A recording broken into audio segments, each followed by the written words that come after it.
Lors de sa prise de parole en juillet 2025, je pense que c'était sa deuxième sortie médiatique, Christophe expliquait que sa sœur était morte à cause de trois choses, à cause de trois aspects. Il parlait de l'aspect spirituel, il parlait de l'aspect politique et un autre aspect que j'ai oublié. Revenons sur l'aspect politique, s'il vous plaît. Et sur l'aspect politique, plutôt, Christophe expliquait et mettait en garde le président Tshisekedi. Pourquoi? Parce qu'il était en train de dire au président Tshisekedi que sa sœur de son vivant dérangeait Monsieur Marcelo. Et pourquoi? Parce que dans la maison de Monsieur Marcelo, de ce couple-là, en fait, se tenaient des réunions avec des partisans politiques. Et Madame Blanche n'était pas du tout d'accord. En effet, dans cette vidéo, on entend des noms des ministres. Et je pense que ce sont des ex-ministres qui ont eu que Marcelo soutenait. Parce que selon les dires de Christophe, Marcelo détestait Félix Tshisekedi. Marcelo avait pour rêve, apparemment, pour ambition, que M. Azaria, attendez, je vais trouver. Monsieur Azarias Rouberois, en fait, il souhaitait que Monsieur Azarias Rouberois, donc quand je dis il, je parle de Monsieur Marcelo, souhaitait que Monsieur Azarias Rouberois soit président du Congo. Et sa femme s'y opposait totalement. Maintenant, on va un peu regarder qui est Monsieur Azarias Rouberois. J'ai une très bonne vue, mais je vais quand même rajouter des lunettes au cas où, parce que parfois, on peut se perdre. Donc, Monsieur Azarias Rouberois, ok, est né au Congo, grandi au Congo, d'accord. Mais ce que je suis en train de lire, c'est que M. Azarias Rouberois appartient à la communauté des Baya Mulenge, qui font partie de l'ethnie des Tutsis. Ok, donc on va dire c'est un peu une continuité. Ben, les Tutsis, c'est un peu, ce sont les Rwandais. Mais attendez les amis, ce sont des Rwandais. Et ça me renvoie simplement aux deux vidéos que Mamou avait sorties sur les origines de Marcelo Tounassi. Elle expliquait qu'effectivement que ce dernier était congolais et aussi rwandais. Et elle a également parlé de sa... Je ne sais plus si c'est sa cousine, mais je pense sa cousine, je pense que cette dernière aussi n'avait pas peur de montrer un peu son appartenance à son ethnie rwandaise. Et ça, c'est toute une fierté, j'ai envie de dire, c'est tout à son honneur plutôt. Mais en dehors de ça, sur son compte Facebook, cette dernière montrait un peu le rejet, sa haine. Elle se moquait un peu de Félix Tshisekedi, de ce gouvernement congolais.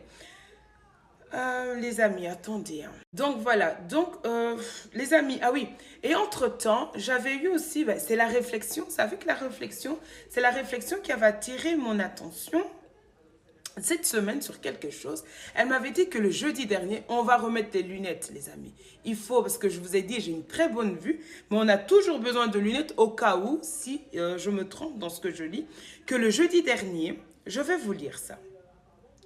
Alors, en effet, le jeudi dernier, l'avion de M. Félix Tshisekedi, okay, donc le président de la République, est resté bloqué dans son avion, cloué au ciel de Kinshasa pendant près de 45 minutes. Okay? Faute de courant électrique à l'aéroport international de Djili. On parle d'une panne imprévue, incompréhensible, qui a retardé son atterrissage. Ah ben alors là, c'est la réflexion qui a attiré mon attention en me disant, mais Marie, s'il te plaît, enfin, c'est bizarre. Elle m'avait parlé de ça. Elle m'avait dit, on dirait un message qu'on envoie au président Félix Tshisekedi, on dirait peut-être un coup d'État. Et je pense que Kanish, sauf si je me trompe, c'est Kanish qui avait dit que c'était un coup d'État raté. Kanish, je pense. Ou, mais je pense que c'était elle. Voilà. Enfin, vous...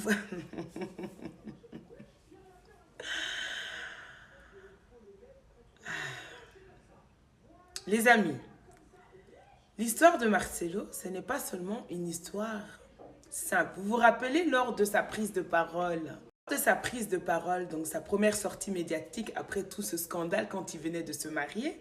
Les vidéos sont disponibles sur YouTube ou alors sur TikTok. Il expliquait que pour rapatrier le corps de sa femme,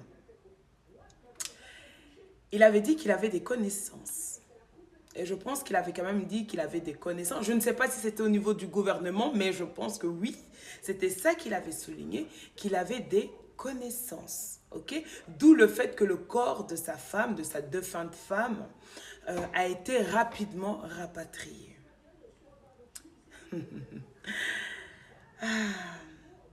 C'est bizarre hein, que l'avion de Monsieur Tshisekedi soit coincé comme ça. En plus, on sait très bien que c'est le président arrive et que tout à coup, son avion est coincé, mis dans le noir pendant 45 minutes.